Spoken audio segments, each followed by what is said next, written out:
Santo. Irmãos, isso é um dos pontos mais importantes da doutrina bíblica.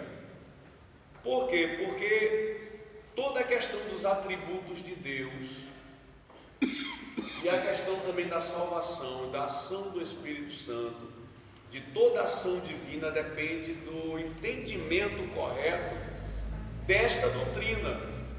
Se o crente ele não tem o domínio da doutrina da Trindade, ele vai ter sérios problemas se quando ele receber uma visita de um testemunho de Jeová. Sabe que essa turma não é mole, eles são chatos, batem de porta em porta, e tem muita gente que está sendo seduzido por eles. E é uma doutrina muito fraca, eu digo isso para vocês com toda a propriedade. É inaceitável que um crente ele caia na falácia de um testemunho de Jeová, até que um católico até aceita. Um crente, para cair na falácia de um testemunho de Jeová, ou de qualquer uma dessas seitas aí, ele tem que ser um crente muito fraco de Bíblia. Muito fraco mesmo. Por quê? Porque a palavra de Deus, as escrituras sagradas, toda ela tem muita passagem bíblica, muitos textos e contextos que provam que só existe um Deus, e que esse Deus, ele é três pessoas, ele se manifesta em três pessoas, ou seja, o Pai, o Filho e o Espírito Santo são três pessoas diferentes. Isso dá um parafuso na cabeça da pessoa que ela não estuda profundamente a doutrina da Trindade, porque ao mesmo tempo que o Pai, o Filho e o Espírito Santo são três personalidades distintas, três pessoas diferentes na questão de personalidade, na questão de atuação na terra, na questão de revelação ao homem, ao mesmo tempo os três são o mesmo Deus, Criador de todas as coisas, porque não existe um Deus com três cabeças, nem tampouco existem três deuses, e nem tampouco Deus é como o homem que teve uma relação com a mulher e gerou um filho de forma literal. As coisas de Deus, elas estão num patamar muito mais elevado do que qualquer ciência do homem, qualquer entendimento nosso. As coisas de Deus, os mistérios de Deus, eles se discernem primeiramente espiritualmente, não se discernem na carne. Tem maneira da gente explicar a doutrina da Trindade de forma lógica, racional? Não. Você pode até fazer algumas conjecturas, existem algumas, como o estado da água, líquido, sólido, gasoso. A água no estado gasoso é água, é H2O, no estado sólido, que é gelo, a água petrificada é água, no estado líquido é água. São três componentes, é a água manifestada de três formas diferentes, mas é a mesma água, sólido, líquido e gasoso. É uma conjectura. Mas qualquer tipo de conjectura, qualquer tipo de símbolo, qualquer tipo de comparação alegórica que eu possa utilizar para explicar a Trindade vai ser muito pobre. Qualquer uma a gente utiliza apenas para o nosso fraco entendimento tentar assimilar alguma coisinha. Mas nenhuma alegoria, nenhum símbolo vai ser capaz de realmente definir o que é a Trindade, porque é algo que está além do nosso entendimento. Esse Deus, é como diz lá no Evangelho de João, no capítulo 1, que a gente estudou João, a gente bateu nessa tecla, a gente conversou bem sobre isso. No princípio era o verbo era Deus, ele deixa bem claro que este verbo era o próprio Deus, o Criador. E no original grego está Theos, a definição de Deus como Criador, está lá no original. Está totalmente errada aquela versão de Testemunho de Jeová que diz assim: no princípio era o verbo, e o verbo era um Deus, com D minúsculo. Aquilo ali é uma versão totalmente adulterada do texto original. Eu digo isso que quando a gente faz seminário, faz bacharel em teologia, a gente paga uma disciplina chamada exegese, e grego 1, grego 2 e grego, até o grego 3. E a gente tem acesso ao alfabeto, tem acesso à construção da língua grega ali naquele verso. E não tem nada a ver com o que os Testemunhos de Jeová traduziram. Aqui foi uma distorção, eles não tinham argumento para sustentar a doutrina deles, e por falta de argumento eles apelaram para a adulteração do texto bíblico. Tanto é que, à luz de qualquer pesquisador, qualquer erudito em teologia, aquilo ali é um absurdo. Eles não têm base histórica, não têm base científica, não têm base nenhuma para poder sustentar a doutrina deles, nem escriturística mesmo. Mas nós temos toda a base. Então é inaceitável que o crente ele não compreenda essa doutrina. Se ele não compreender, realmente é porque está faltando Deus na vida dele mesmo. E às vezes até o católico entende e aceita. Entendeu? Então é muito claro as escrituras. Vamos lá, página 10.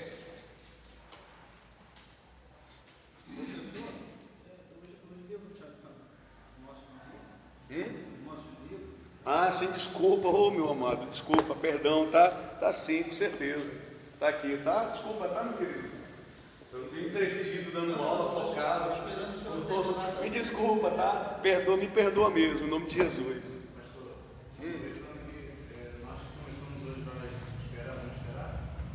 Não, já está começando a aula já. Abra na página 10. Tá? Vamos lá. No segundo horário é que o restante vai fazer prova. E quem está começando hoje já está liberado, tá? Não, mas de repente ele quer saber se o livro dele vai ficar com ele. Não, é dele. É dele já? É dele já. Vamos lá. O departamento da teologia sistemática, mais precisamente na matéria teologia, ou teontologia, que é a mesma coisa, os dois termos são a mesma coisa. Estudamos a respeito dos atributos de Deus, como a sua unidade e a sua triunidade. Como veremos neste livro, a doutrina da Trindade não compromete a unidade de Deus. Trataremos, pois, da história do conceito e dos fundamentos bíblicos da doutrina da Trindade.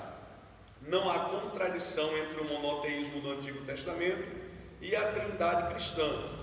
Haja vista o mesmo e único Deus subsistir eternamente em três pessoas. Ele é um só Deus em três pessoas e não três deuses. Aí vamos lá. Cada pessoa da Trindade é Deus.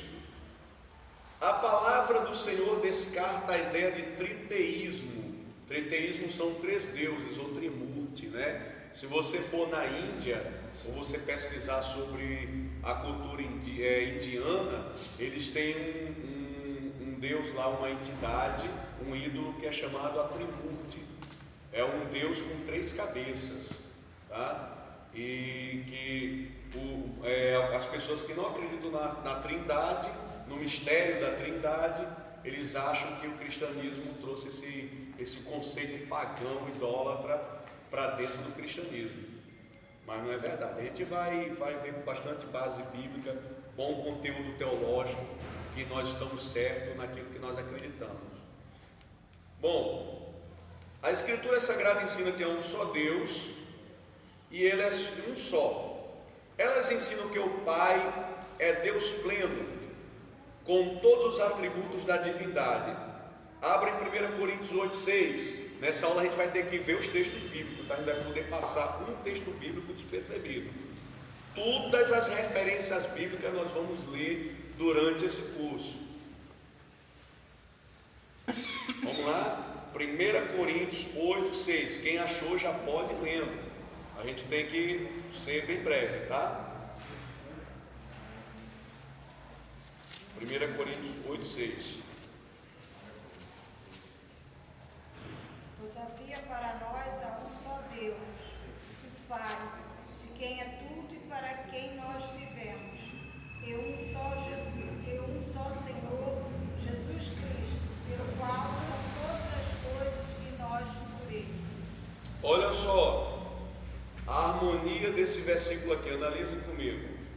Ele diz: todavia para nós há um só Deus. Ele está dizendo que só tem um Deus. Ele já está fechando aí qualquer possibilidade de haver, dentro do cristianismo, da doutrina cristã. Aí trata-se de cristianismo e de igreja, não de judaísmo. Embora o apóstolo seja um judeu de origem, Paulo, contudo aí é um apóstolo cristão. escrevendo para uma igreja gentílica, uma igreja grega.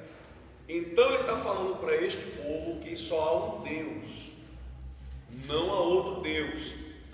Aí ele fala que para este Deus são todas as coisas. Ele diz que tudo que existe no universo, toda a criação, as coisas invisíveis e as coisas invisíveis, sejam espíritos, ou seja, a própria natureza, a própria criação. Ele está dizendo que tudo isso é para ele e converge nele. Aí ele fala também de Cristo. Aí olha só, ele diz assim: e para quem existimos. Ele está dizendo que a nossa existência, ela tem sentido em Deus. A gente só existe porque nele nós existimos. Se não fosse por ele, não havia existência humana. As coisas, nem tão pouco nós existiríamos se não fosse Deus, que é um só. Aí olha só, para a gente analisar com mais profundidade esse texto. Ele diz: e um só Senhor. Parece que ele está falando de Jesus à parte, como algo totalmente à parte. Mas ele fala à parte, mas ao mesmo tempo ele unifica com Deus nos mesmos atributos. Analisa a profundidade desse texto comigo, viaja agora. Ele diz: e um só Senhor Jesus Cristo, pelo qual, olha só, já vou falar até rindo, pelo qual são todas as coisas, e nós também por ele. Vocês captaram o mistério? Quem não entendeu ainda, pode levantar a mão que eu explico de novo. Olha só, que maravilha. Vou analisar o texto de novo, presta bem atenção. Ele diz assim: todavia para nós há quantos deuses? Há um só Deus, não é isso que ele está dizendo? Para nós há um só Deus. Aí ele diz que para esse Deus são todas o quê? Todas as coisas, tudo que existe é para este Deus. Aí ele diz que nós existimos para quem? Para Deus. Nós existimos para Deus, e todas as coisas são para Deus, e há um só Deus. Aí ele vai começar, ele dá uma vírgula e vai falar de Cristo. Ele falou primeiro de Deus, não foi? Primeiro, quando ele falou de Deus, ele disse que todas as coisas existem para Deus, e nós existimos para Deus. Aí ele dá uma vírgula, e na vírgula ele diz, e aí ele começa a falar de Cristo. Aí ele fala: esse Jesus, pelo qual também são todas as coisas, e pelo qual nós também existimos por ele. Ele divide. Ao mesmo tempo que ele fala de Deus e Cristo como algo separado, ao mesmo tempo ele une Deus e Cristo no mesmo atributo de divindade, de supremacia e de glória, dando sentido à nossa existência por Cristo, e dando sentido à nossa existência e atribuindo tudo que existe a Cristo e a Deus, e dizendo que é um só Deus. Nem Cristo e nem Deus são duas pessoas diferentes. Por isso, irmãos, se não houver uma compreensão, uma meditação, uma reflexão profunda de um texto, você vai ficar pobre de entendimento. O que são as seitas? Pobreza de entendimento, pobreza de revelação espiritual. Não tem revelação, mas nós temos revelação, nós temos uma análise mais profunda das coisas de Deus, porque o Espírito nos guia até isso. Amém. Vamos lá. Isso foi só para começar. Agora a gente vai pegar argumentos ainda maiores do que esses. Vamos lá. O que é o Filho de Deus? Não apenas parte da divindade, porque nele habita corporalmente toda a plenitude da divindade. Vamos lá para Colossenses 2:9, que a chapa vai esquentar lá agora. A chapa vai esquentar lá em Colossenses agora. Colossenses, capítulo 2, versículo 9.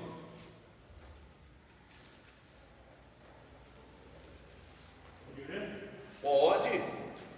Porque nele habita corporalmente toda a plenitude da divindade.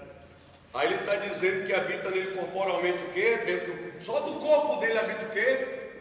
Toda a plenitude da divindade. Toda a plenitude da divindade. Ou seja, todo o ser de Deus está nele.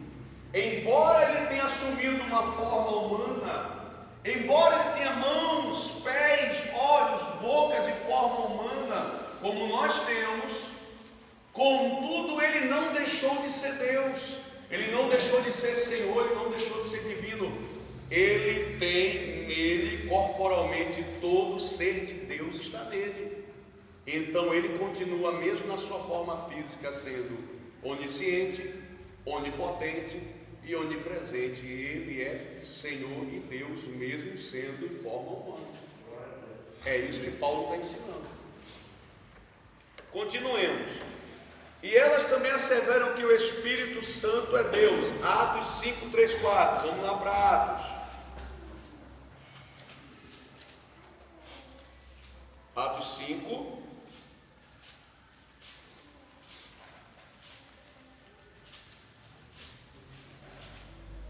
Quem achou antes de mim pode ler, viu?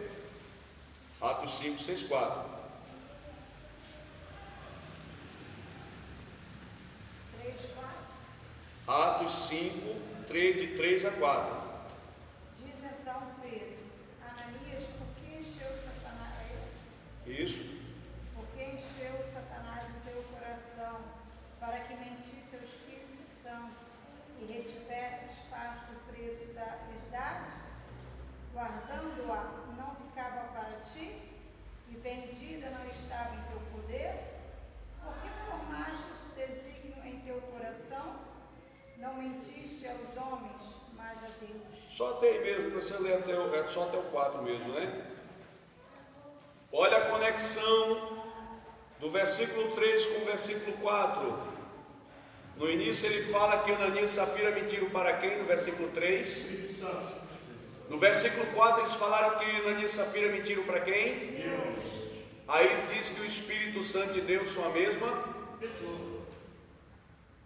Ananias, tu mentiu para Deus ou para o Espírito Santo? Decide para quem vocês dois mentiram. Vocês estão confusos, vocês mentiram para Deus ou para o Espírito? Então, como seria tolice pensar desta forma e fazer tal pergunta? Nós, como pessoas sensatas com juízo perfeito, nós vamos chegar à conclusão de que o Espírito Santo de Deus que o texto está se referindo a uma só pessoa. Mesmo definindo como duas pessoas, os dois são só. Eles não entendem por que tem Deus Pai, Deus Filho e Deus Espírito Santo. Ai, por que tem? Por que tem Deus Filho? Ao mesmo tempo que a Bíblia fala que são três, e que o Filho fala com o Pai, que o Filho diz que vai enviar o Espírito, e que o Espírito intercede e geme, ao mesmo tempo a Bíblia revela que os três são só. Rapaz, se isso for, olha, tentar fazer essa tricotomia, à luz da lógica da razão, vai endoidar, porque os caminhos de Deus são mais altos do que os nossos, seus pensamentos e os seus caminhos.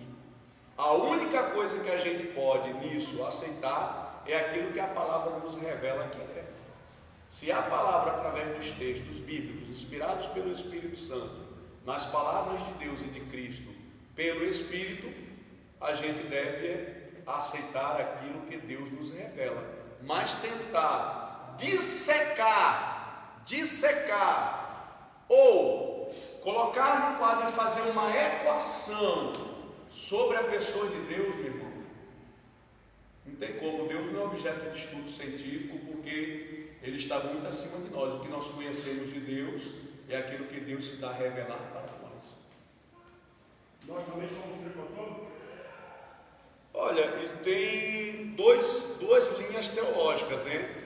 A linha da dicotomia, tricotomia. No meio pentecostal nossa linha pentecostal, acredita na tricotomia, que é alma, corpo, alma e espírito. As linhas mais reformadas tradicionais, as linhas presbiterianas, congregacionais, alguns batistas, né, mais tradicionais, eles acreditam na dicotomia, que espírito e alma é apenas um paralelismo, né? Espírito e alma, quando a Bíblia fala de espírito e alma, está falando a respeito de uma mesma essência interior do ser humano. Isso aí são linhas teológicas, né? Mas isso aí é um assunto separado, entendeu? É como aquela questão da salvação, do calvinismo e do arminianismo, né? Então são algumas questões que dividem o mundo teológico entre os evangélicos, entre os cristãos. Vamos lá. A trindade no tetragrama, aí vocês estão vendo um W, um H, um V, W e um H? Estão vendo? O que é que significa esse YHWH? Isso, perfeito, pastor Marcos. Yahvé. Ou seja, apenas é um tetragrama. Porque o hebraico antigo, ele não tinha consoante. O hebraico antigo, ele não tinha as consoantes. Ele era só, aliás, perdão, é o inverso, perdão. Ele não tinha as vogais. Perdão, tá? Tem que voltar para as aulas de português do primário, tem que voltar para a alfabetização. Mas ainda bem que eu me salvei, né? Que veio, né, a lembrança aqui na hora, deu para me escapar. Então, as vogais não tinham no hebraico antigo, só tinham as consoantes. Por isso que o tetragrama transliterado no alfabeto hebraico, você faz uma transliteração do alfabeto hebraico para o alfabeto nosso, né, para o nosso alfabeto, né, dá YHWH, que significa Yahvé. Se lê dessa forma. A palavra de Deus afirma que a trindade é quem? Deus. Vemos-la no tetragrama Yahvé. Nesse caso, quando lemos o nome de Deus ou Senhor nas Escrituras, precisamos entender que esses termos podem ser aplicados isoladamente ou da mesma maneira, ao Pai, ao Filho e ao Espírito Santo. Ok? Esses termos eles são aplicados aos três, o termo Yahvé.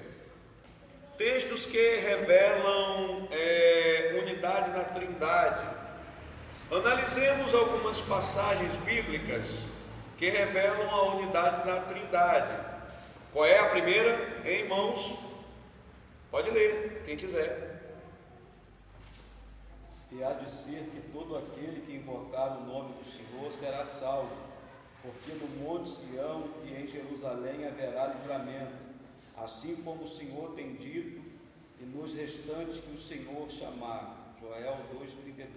Isso aí é a promessa de Joel 2,32 a respeito, depois da promessa do derramamento do Espírito de Deus sobre toda a carne que se cumpriu em Pentecostes.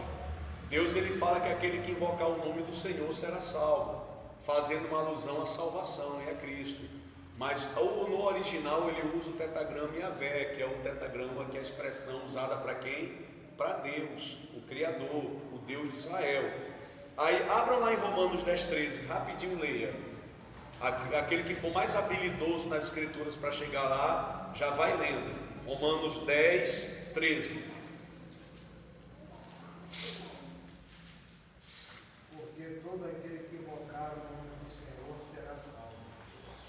E isso, se você ler o contexto de Romanos, que a gente não tem tempo para ler muitos contextos e muitas coisas, se você for ler todo esse contexto de Romanos, ele vai estar falando dessa salvação através de que pessoa? Quem é a pessoa central do assunto de salvação das epístolas de Paulo? Jesus. Se com tua boca confessares que ele ressuscitou dentre os mortos, serás salvo, porque com o coração se crê para a vida eterna, né? Com a boca se confessa para a salvação, com o coração se crê para a vida eterna. Então,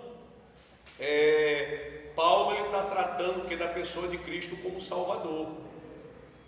Então, quando ele cita de novo essa promessa de Joel, ele está falando a respeito de Jesus. E Joel lá está falando de Deus, o Criador. Aí você olha a conexão que tem. 2, pode ler. E sobre a casa de Davi e sobre os habitantes de Jerusalém derramarei o espírito de graça e de súplicas, e olharão para mim, a quem transpassaram, e o prantearão como quem pranteia por um unigênito, e chorarão amargamente por ele, como se chora amargamente pelo primogênito. Zacarias 12:10. Temos nesta passagem uma profecia escatológica. O Deus Jeová de Israel promete proteger Jerusalém e seus moradores. Observe a expressão: e olharão para mim, a quem transpassaram. Quem foi ao céu transpassar a Jeová? Trata-se naturalmente de uma referência a Jesus, quando foi transpassado no Gólgota. Outra vez, diz a Escritura: verão aquele que transpassaram. João 19:37. Isso, vocês estão observando o que aconteceu. Isaías, ele fala, ou seja, ele diz a respeito de Deus, que fala que, aí diz assim, né? Sobre a casa de Davi, sobre os habitantes de Jerusalém, derramarei o espírito de graça e de súplica. Olharão para mim, isso é o próprio Deus falando, viu? E olharão para mim a quem traspassaram. Isso aí não é Zacarias falando dele, não. Isso é Deus falando para a casa de Israel através do profeta Zacarias. E eles olharão para mim a quem traspassaram. Lógico, o judeu, quando leu essa profecia aí, ele não entendeu, nem o profeta entendeu. Séculos e séculos depois, quando Jesus ele é crucificado, aí isso aí é esclarecido para a casa de Israel. Porque como é que Deus ia ser traspassado? Para os judeus isso era algo simbólico, algo que estava no mundo, uma coisa meio que, como é que eu posso dizer, abstrata. Não era algo concreto, era algo meio abstrato. Era uma ideia muito assim, fora do entendimento, do alcance do entendimento concreto do povo judeu naquele exato momento, esse tipo de profecia. E olharão para mim a quem traspassaram. Então Israel entendia, sei lá, que se traspassaram como que, sei lá, a gente feriu a Deus com nossos pecados, no sentido de magoou o coração de Deus, o fez Deus se entristecer conosco. Depois, lá em João 19:37, é que João ele vai mostrar que isso é nada mais nada menos do que um cumprimento dessa profecia em Cristo, que Deus está falando dele mesmo e a respeito dele mesmo, como ele mesmo é a Cristo que viria para morrer na cruz, assumir forma humana e morrer na cruz e ser literalmente traspassado pela lança do soldado romano. 3, pode ler? E disse ela: os filisteus vêm sobre ti, Sansão. E despertou do seu sono e disse: sairei ainda esta vez, como dantes, e me livrarei, porque ele não sabia que já o Senhor se tinha retirado dele. Aqui está falando de que o Senhor Deus havia se retirado dele, né? Mas se você observar o contexto, mostra que aí que Deus havia se retirado dele era o próprio Espírito Santo. Porque quem é que se apoderava de Sansão quando ele esmagava os seus adversários? Era o Espírito Santo. O Espírito Santo revestia a Sansão, ele adquiria uma força descomunal, que ele esmagava centenas e centenas de soldados sozinho com a queixada de jumento. Ele fazia coisas extraordinárias com o poder da força do Espírito Santo através da vida dele. Não eram os bíceps nem os tríceps de Sansão, não. Eu não sei nem se ele tinha isso, entendeu? Era uma força, o poder do Espírito Santo vinha sobre ele. E o texto fala que o próprio Yahvé, o original, né? O próprio Yahvé, o próprio Deus de Abraão havia se retirado dele, traçando um paralelo com o Espírito de Deus que vinha sobre ele, desconstruindo assim a falsa ideia que os testemunhos de Jeová e as seitas pregam, de que o Espírito Santo não é Deus, é apenas uma energia, uma força, um vento, isso, né? Mas que esse Espírito de Deus é o próprio Deus, que ele é dotado de consciência, que ele é dotado de consciência de sua própria existência, e que ele age como pessoa, se comunica como pessoa. Bom, esses dados da revelação nos parecem complexos, mas essa aparente complexidade não é sinônima de contradição. Não há, na verdade, contradição nas Escrituras. Estamos lidando com um ser que é infinito. Como escreveu Schaffer, a doutrina como apresentada nas Escrituras é, portanto, aceitável, ainda que não explicável. Lembra que eu falei isso para vocês no início? Que é uma doutrina que não tem como você tentar explicar ela de forma racional, não tem como você fazer uma equação da Trindade, não tem como. Qualquer explicação, qualquer conjectura, qualquer alegoria serve para tentar a gente de alguma forma entender algo. mas sempre vai ser uma ideia muito pobre, muito superficial daquilo que realmente é a Santíssima Trindade, porque a explicação não tem. A mente humana não vai assimilar, talvez nem os anjos, talvez nem assimilem isso. Isso é um mistério que somente Deus compreende, e a gente aceita porque nos é revelado pelas Escrituras. Deuteronômio 6,4, o que está escrito aqui na apostila? Ouve, Israel, o Senhor nosso Deus é o único Senhor. É evidente que essa passagem bíblica refere-se ao Deus Trino, a Trindade, como veremos abaixo. Nela temos tanto o termo Deus como o tetragrama Yahvé. A sua ênfase é o monoteísmo, que se tornou ao longo dos séculos a confissão de fé dos judeus. Exatamente, isso aí é o chamado chamar, se eu não me engano, né? O chamar é a confissão de fé primordial do povo judeu. Todo judeu que não souber citar Deuteronômio 6,4, ele não é judeu. O judeu, para ser considerado judeu, pelo menos, mesmo que ele não conheça a Torá, ele não conheça a lei de Moisés, pelo menos ele tem que saber citar, chamar. Isso faz parte da formação, desde a infância, da formação de todo judeu. E deveria ser nossa também, né? Há muito crente que não conhece nem o João 3,16, né?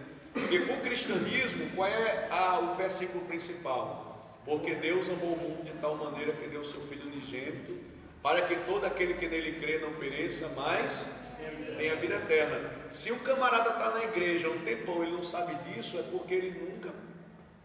A igreja ele não foi doutrinado, ou então porque ele nunca frequentou uma escola bíblica ou um grupo de doutrina.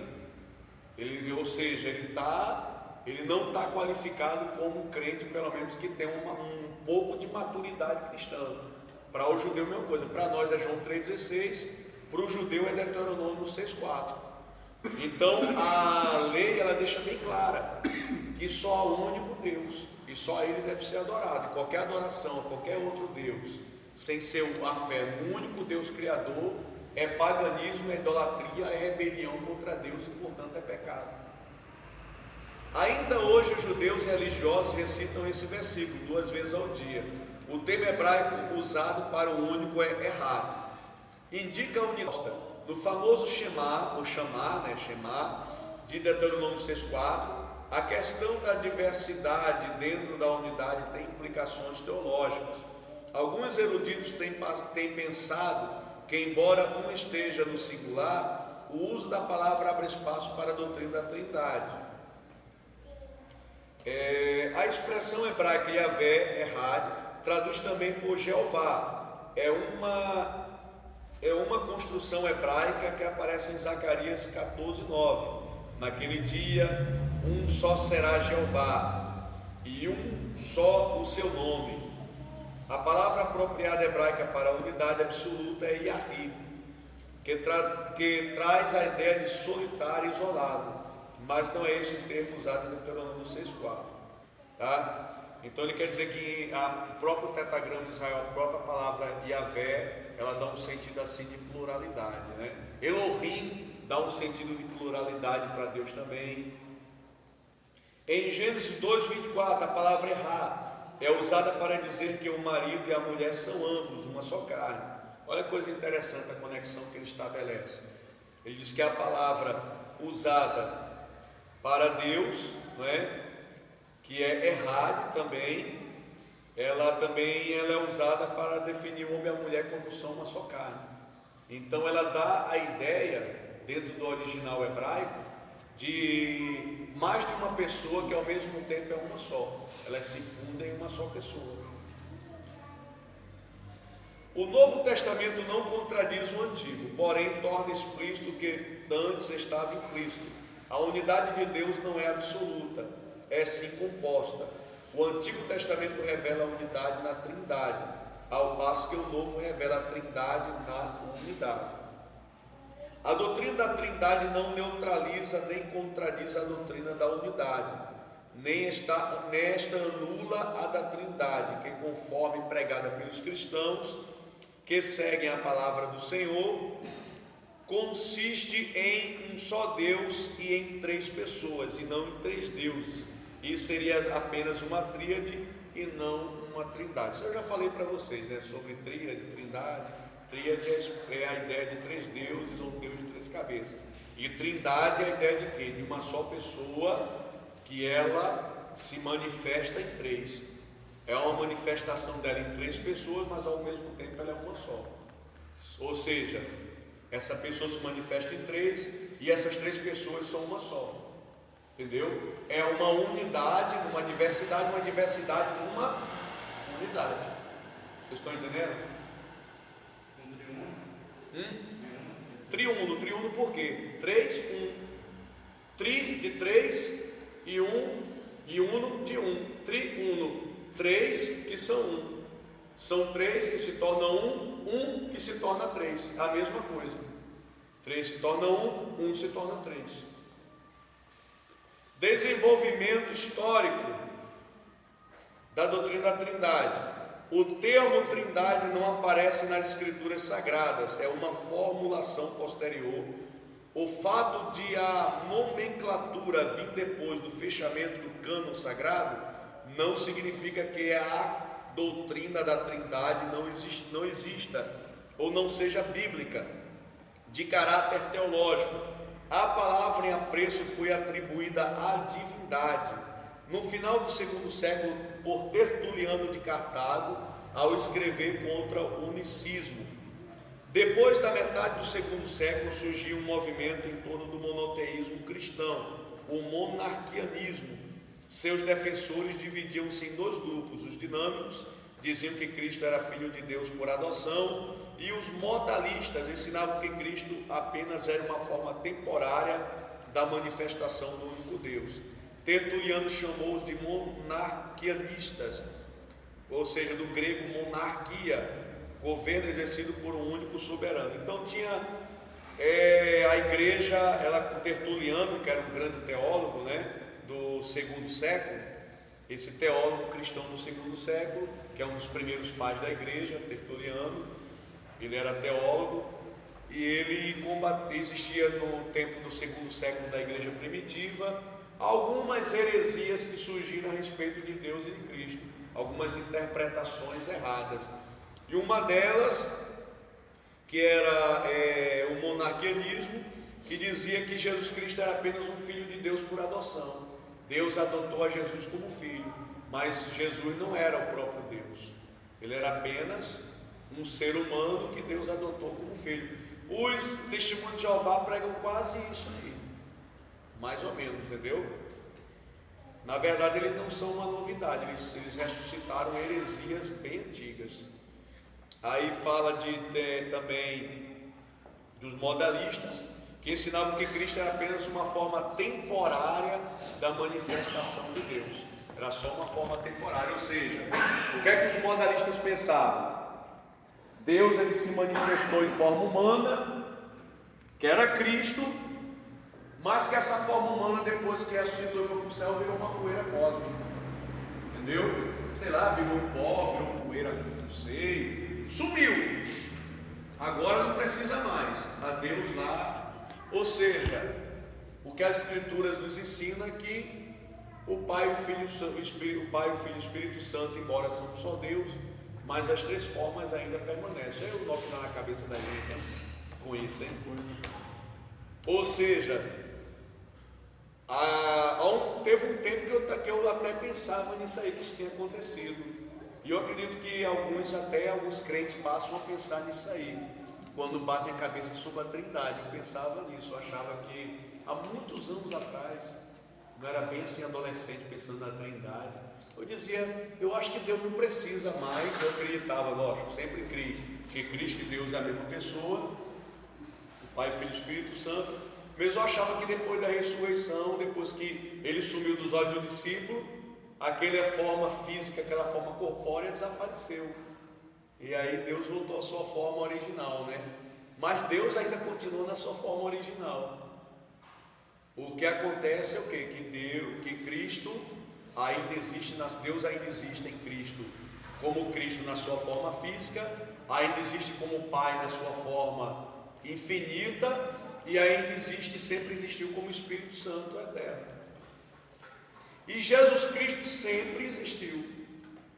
Que a gente também vai ver a pré-existência de Cristo, que Jesus não passou a existir a partir do momento que ele nasceu no ventre de Maria. Ele desde a eternidade ele já existiu. Gênesis não fala, façamos o homem. Exatamente. Alguns interpretam como se fosse Deus e os anjos, né? Mas não é. Aquilo ali, o termo é Elohim. Ali o termo traduzido no plural, aliás, traduzido em português é deuses. Mas não é deuses no sentido de vários deuses, não. É no sentido de Deus. É porque nossa língua portuguesa, ela tem uma origem pagã. Então ela vem carregada de conceitos pagãos e fica difícil para a gente fazer uma tradução mais fiel. Mas no hebraico, esse Elohim, que é o termo in, é plural no hebraico. Todo o termo in é plural no hebraico. E esse termo Elohim, ou Elohim, como você queira pronunciar, esse termo dá a ideia de um Deus que ele é plural, ou seja, ele é mais de um. Ele é um e é mais de um. Esse é o conceito que tem. Para o judeu, como é que o judeu pensa nisso? O judeu pensa no Deus na questão de ele ser tão pleno, dele ser tão grandioso, tão diversificado, que ele mesmo sendo um só, ele tem a multiforme forma de agir e de se manifestar o homem. O judeu ele enxerga essa questão do Elohim na questão das várias formas de Deus se manifestar em seus atributos. Já estou até fugindo um pouco disso aqui, mas deixa eu explicar para vocês. Yahvé chamar, Deus está ali. Yahvé Nissi, Deus é a nossa bandeira. Yahvé Shalom, Deus é a nossa paz. Yahvé Tzidkenu, Deus é nossa justiça. O que mais? Sabaote, Deus dos exércitos, é isso? Ou seja, o que mais? Parou?